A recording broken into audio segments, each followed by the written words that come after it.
We don't look at you as a mind, or as we call it, a mental health condition, a body condition. We work with every aspect of that, of whatever conditions presented to us. We diagnose with the feet. We're reflexologists and we're body workers. Tilana specializes in the nervous system. First thing I tell every patient is to protect your sleep. Yeah. Wow. If you're not sleeping, that's when everything crashes.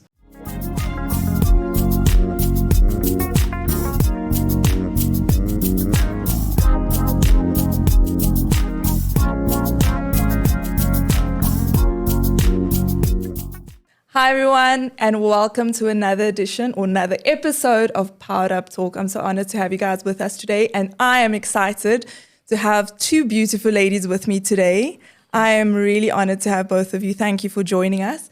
So I'm going to try and do justice to this amazing bio that you guys have because it's so lengthy. There's just so much to the two of you, so I'm going to do my best. Carmen and Tilana, the dynamic duo and co-founders behind The Whole Soul, a wellness practice rooted in holistic care, connection, and community. With over 15 years of experience in private practice, they are passionate health practitioners dedicated to guiding individuals towards holistic wealth and wellness. Their journey began at the University of Johannesburg, where they discovered a shared vision for an integrative health approach. Carmen, a former lecturer at UJ, has inspired countless students with her knowledge and robust thesis under her belt. Tilana is currently involved in groundbreaking research at UNISA, pushing the boundaries of trauma healing while mentoring students in training, and the list goes on. I mean, it's going to take me a while to get through all of this. So I'm just going to jump right into it. I'm very curious to know this integrative health approach. Tell me a little bit about this and how it connected the two of you. Yeah, so Carmen and I both studied at UJ, and funny enough, I remember it. Maybe we have different recollection, but we were alone in a lecture hall and we just started chatting, and the next minute Carmen shared her vision for what's going to happen post-studies, and I shared mine, and it was beautifully aligned. And our friendship just blossomed from there, and our shared vision about integrative health and having not just like a one-way street about how do we approach holistic health was birthed in that lecture hall, just the two of us, not knowing each other from a bar of soap. That's amazing. And on your side, Carms? It's exactly as Tilana explained it. We were really blessed. We feel it was a God-ordained moment. And when we met, we were very blessed to study a degree that had vast modalities. Yeah.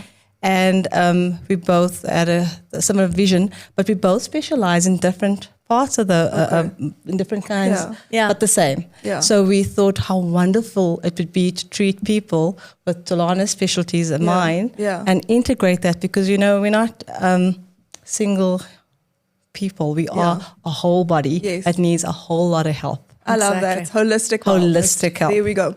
So I really love the fact that you guys are all about holistic wellness, but I think, can you maybe just give us a little bit more insight into what The Whole Soul is all about?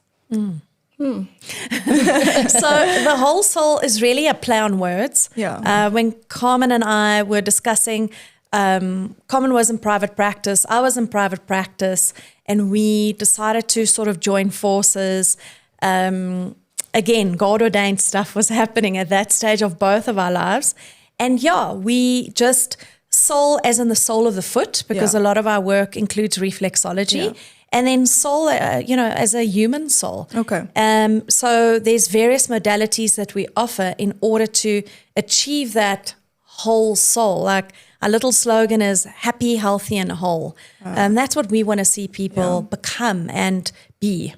As you know, we are tri-union beings. Yes. We're not just a body. Yes. As Lana said, we have a mind, we've got a soul, and a body. Yes. So that's what The Whole Soul's all about, as I love that, because even from my previous episode where I had a discussion with my daughter about mental wellness, and I think that is something I'd love to just dig in a little bit deeper in terms of the mind-body connection and how our overall wellness impacts our mental wellness. Touch a bit on that.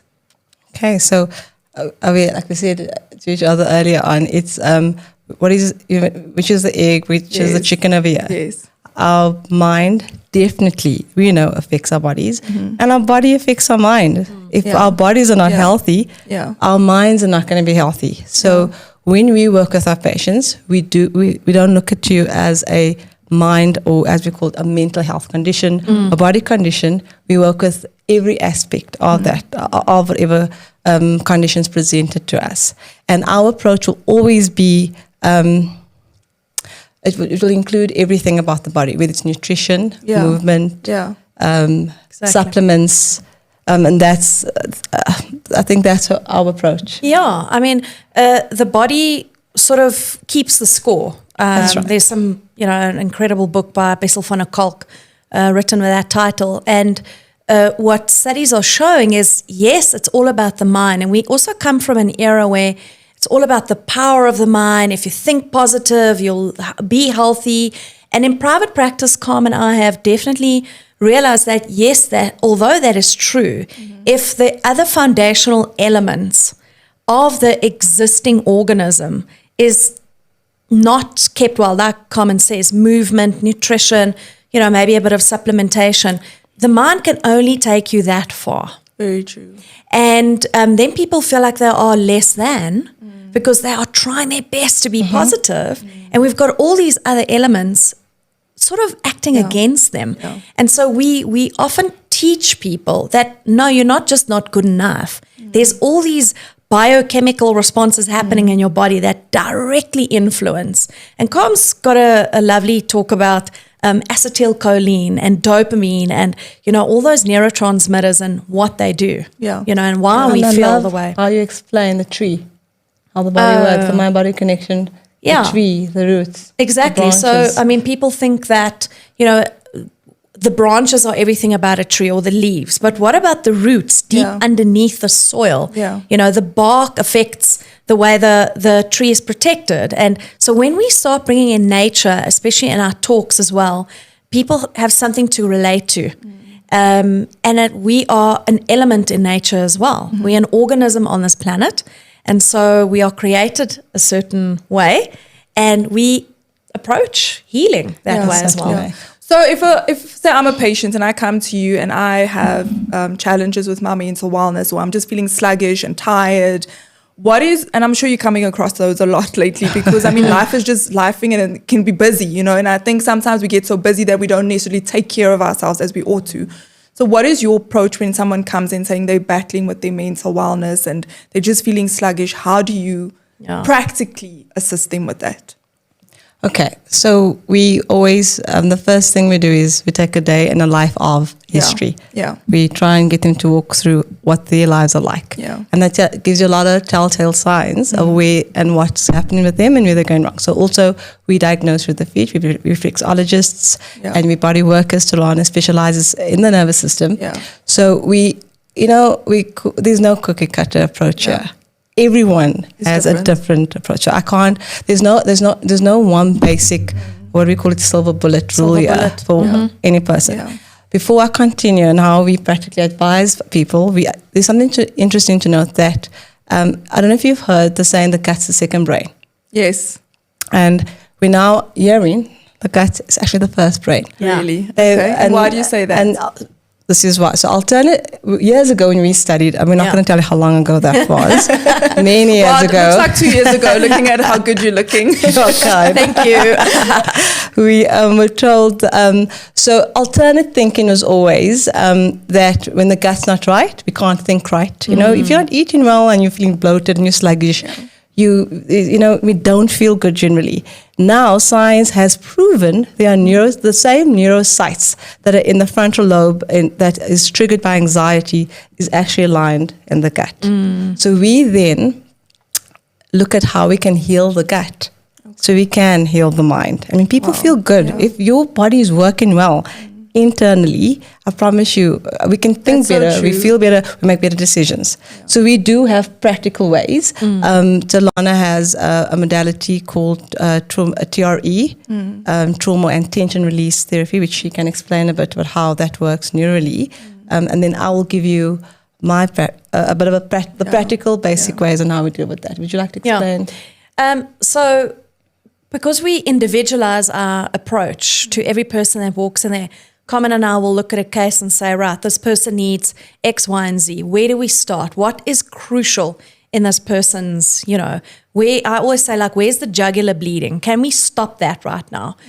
Are they consuming things that are toxic to their body? Is their environment toxic? Are their relationships, influencing the way they respond? So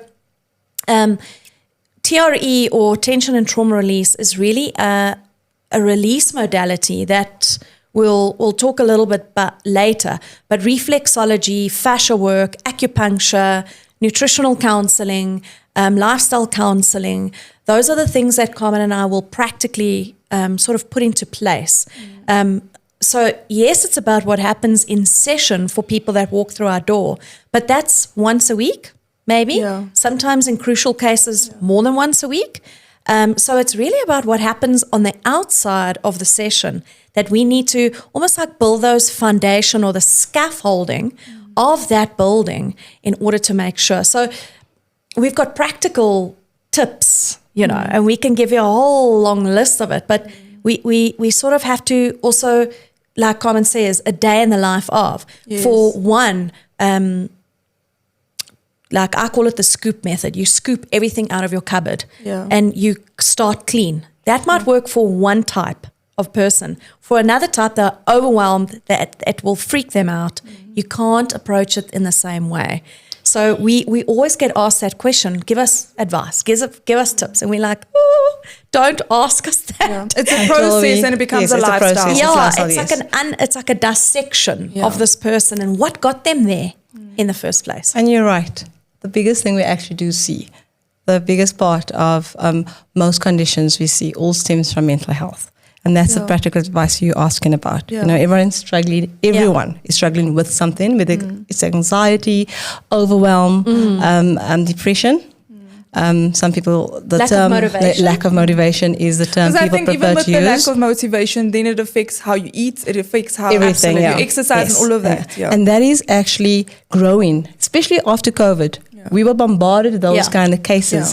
People come with tummy ache, but is it a tummy ache? It's anxiety. People have all sorts of conditions, and we always trace it right back to their mental health. So if we had to give you just general practical guidelines, that does not cost any money. There's a lot of supplements. We are nutritional counselors as well, and we use supplements. We use other modalities. We refer out often. But if we would general important practical guidelines that we'll share with you now is not the first thing I tell every patient is to protect your sleep. Yeah. Wow. If you're not sleeping, that's when everything crashes. And the irony is when you're generally feeling anxiety, we don't sleep. We don't sleep. So that's the first thing. Whenever someone asks, what's the most important thing for me to do? Please help. We go sleep. Sure. We cannot make decisions when we're tired. We're going to think clearly. We are angry. We're irritated. We are more depressed or more anxious. Sure. So that's the first thing. The second thing we do is we talk about food. Remember we spoke about the gut and the brain connection. Are you eating? Because when we're anxious, we don't eat. It's or you overeat. We overeat. You become emotional about what you eat. Totally. Because those serotonin receptors in the gut, like those neurotransmitter sort of receptors like Carmen was explaining, there's more of them in the tummy than there is in the gut. It's a two-way street. So whatever happens at the bottom happens at the top and vice versa. Very interesting. That it's all interconnected. It's all interconnected. And then a favorite one of mine is sunshine. Yeah. But I remember grounding. You actually introduced me to grounding, and then I always walk around in the grass like we used to do as kids. Exactly. And no one does it. And I tell every single patient this, and we stick by it. Yeah. Get your feet barefoot on the ground and look at the sun. So what we actually generally say is before we even look at supplements and get into the expensive stuff out there and the drips and everything else, we always say, let's look at what God gave us. What's free? What's out there? Yeah. He's given us free tools. So get on the grass barefoot. It's proven that there are electrons that ground us. You definitely breathe better when you're standing barefoot on the ground. It slows down everything. It slows down that nervous system. Sunshine, we know the benefits of sunshine. The vitamin D, we all feel better. We immediately feel happier. And now there are neuroscientists, all over the show, proving how the photoneurons in our eyes before 9 in the morning, the early sun rays, actually stimulate those photoneurons, which increase cortisol, which gives us energy, which lifts our mood, and increases melatonin production, which helps us sleep better. Yeah. But I think that's why, sorry to interrupt there, like I'm thinking of it like when I sometimes take a walk in the morning or just walk out, then you're like, I'm ready for the day. Got it. Like, that's it. And you basics. And you've hit our next piece of advice. Movement. Okay, there we go. So if you marry all of them over and over, it's a recipe for success. And you don't need so much time. If you're going to be taking a walk and you're barefoot on the grass or walking in the sunshine, you're really doing so much more. Yeah. Those are all the basics. Movement helps us with this practical advice. When we don't move, our acetylcholine actually drops. What is the acetylcholine? Simply put, our favorite word that we've dubbed is your people coping tool, mechanism. So that helps us cope with life and people. Because whenever we're overwhelmed, depressed, then you want to isolate yourself. We don't want to talk. And guess what?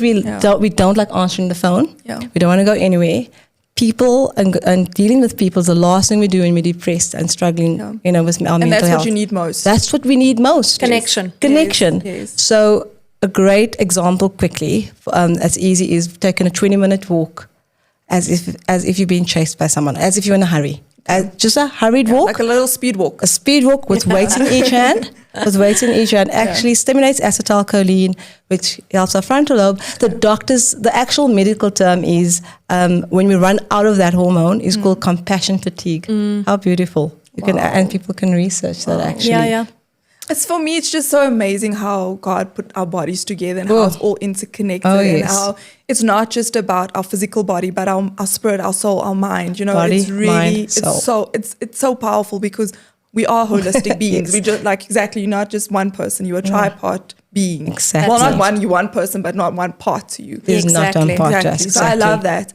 And I think also for youngsters, teenagers, when they're going through, because I think exam stress and all these and life, what is also some advice that you can give to youngsters? Because I know both of you work with a lot of the youth at the university, you mentor, you lecture them, you're also very involved. What is your approach for the younger generation? Well, first of all, we're moms. Yeah. Okay, so we're living. We're living and watching.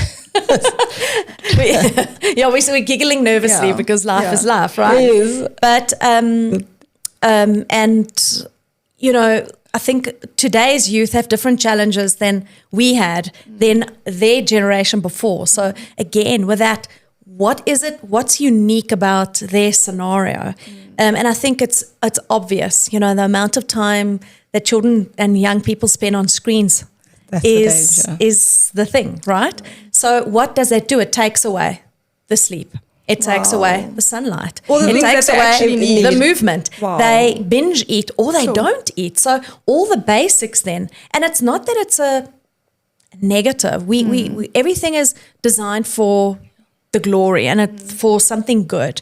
But when we tip the scales, the youth struggle with that because their brains they are neurodevelopmentally on fire. There's so much going on in their brains that their brain is actually just developing at quite a speed.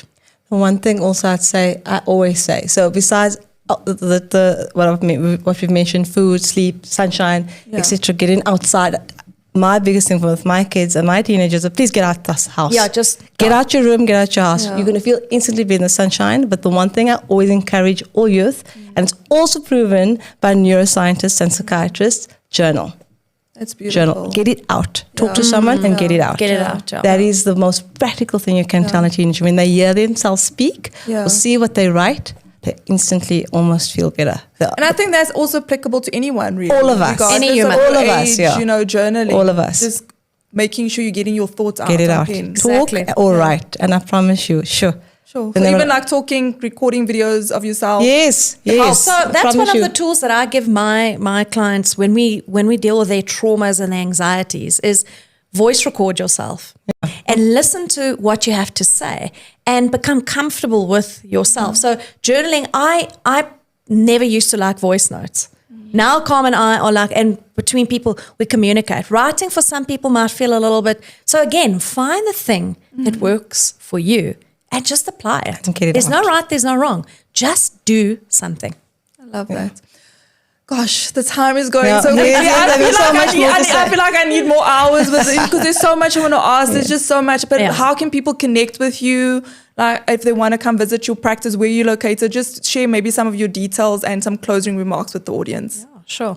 So we're busy updating our website. Normally we'd send people right there, www.thewholesoul.org. And it's under construction. And the socials, pages, Facebook, Instagram. Yeah. It's The Whole Soul. Okay. But soul as in S-O-L-E. Yeah. Because of the feet and you being a reflexologist. That's exactly right. Just on that, it reminds me the first time, I think you were still studying many, many years ago, and you were doing some reflexology on my feet. I don't even know if you remember that. I do. And you're like, your thyroid.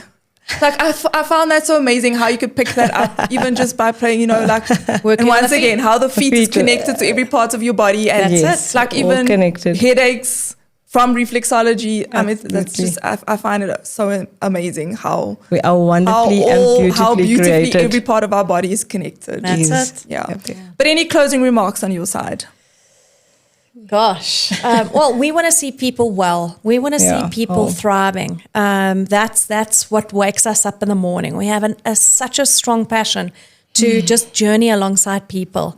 We love walking an individual process, but we love hosting workshops, and we love, getting involved and giving people tools so that they stop feeling like failures. Yes. And they start living their calling and their purpose. That's so true. Yeah, that's our vision. It's just slow it down. You gotta just slow it down and live purposeful lives, restful lives, and productive lives now. Everybody's working towards something very far away. Yeah. So our biggest goal is to slow it down, encourage moderation, and maintaining our health here and now to cope with life. Life's always going to be busy. And I love that you said that, in the here and the now. Absolutely. Yeah. And that's what we are trying for ourselves. Yeah. As well. Yeah. Because I think that also causes a lot of anxieties that we're constantly thinking about what must happen next tomorrow.